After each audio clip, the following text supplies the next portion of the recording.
ഒരു ഹുണ്ടായി എക്സെന്റിന്റെ എഞ്ചിനാണ് അയച്ചു വെച്ചേക്കുന്നത്. ഇതിന്റെ ടൈമിംഗ് ചെയിൻ ചേഞ്ച് ചെയ്യാൻ വേണ്ടിയാണ് അയച്ചത്. ഇപ്പോൾ ടൈമിംഗ് ചെയിൻ ചേഞ്ച് ചെയ്തോണ്ടിരിക്കുകയാണ്. പുതിയ ഇട്ടുകൊണ്ടിരിക്കുന്നത്.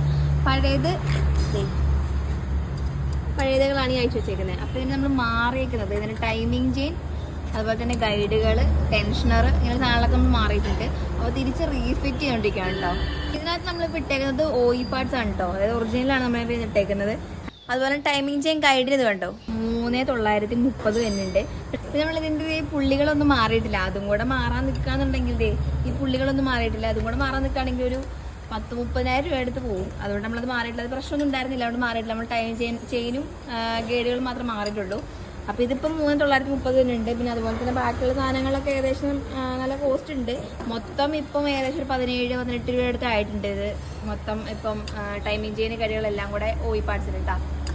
അതുപോലെ തന്നെ ഇതിൻ്റെ ടെൻഷനറിന് കണ്ടോ 5715 MRP.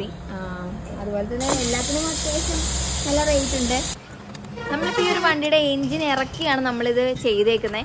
കാരണം എന്ന് വെച്ചിട്ടുണ്ടെങ്കിൽ പമ്പിൻ്റെ പുള്ളിയൊക്കെ കഴിഞ്ഞ് വരാൻ നല്ല പണിയാണ്. അതുകൊണ്ട് നമ്മൾ എൻജിൻ ഇറക്കിയാണ് ഈ ഒരു വർക്ക് ചെയ്തേക്കുന്നത്. നമുക്ക് നിർത്തി വേണമെങ്കിലും ചെയ്യാൻ പറ്റും. പക്ഷേ പുള്ളി ഊരി പോകുന്നില്ലെന്നുണ്ടെങ്കിൽ ഭയങ്കര പണിയായിരിക്കുള്ളൂ. അതുകൊണ്ടാണ് നമ്മൾ എൻജിൻ ഇറക്കി ചെയ്തത്. എൻജിൻ ഇറക്കി ചെയ്തുകൊണ്ട് തന്നെ നല്ല നീറ്റായിട്ട് നമുക്ക് തിരിച്ച് ഫിറ്റ് ചെയ്ത് കയറ്റാനും പറ്റി. പിന്നെ എന്ന് പറഞ്ഞിട്ടുണ്ടെങ്കിൽ നമുക്ക് ഈ ഒരു വണ്ടിയുടെ ടൈമിംഗ് ചെയിൻ ചേഞ്ച് ചെയ്യാനായിട്ട് ടൈമിംഗ് പീരീഡും കാര്യങ്ങളില്ല.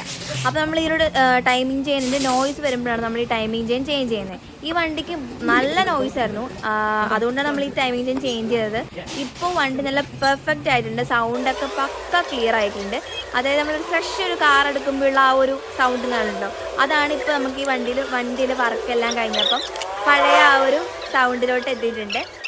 ഈ വണ്ടിയുടെ ഇപ്പോൾ നമ്മൾ സംഭവമൊക്കെ അഴിച്ച് ക്ലീൻ ചെയ്ത് കയറ്റിയായിരുന്നു. അപ്പോൾ സംഭവം അഴിക്കുന്ന ടൈമിൽ വണ്ടിക്കകത്ത് ഓൾറെഡി കിടക്കുന്ന ഓയിൽ കംപ്ലീറ്റ് ഡ്രെയിൻ ചെയ്ത് കളഞ്ഞതിന് ശേഷമാണ് നമ്മളിത് ക്ലീൻ ചെയ്ത് കയറ്റുന്നത്.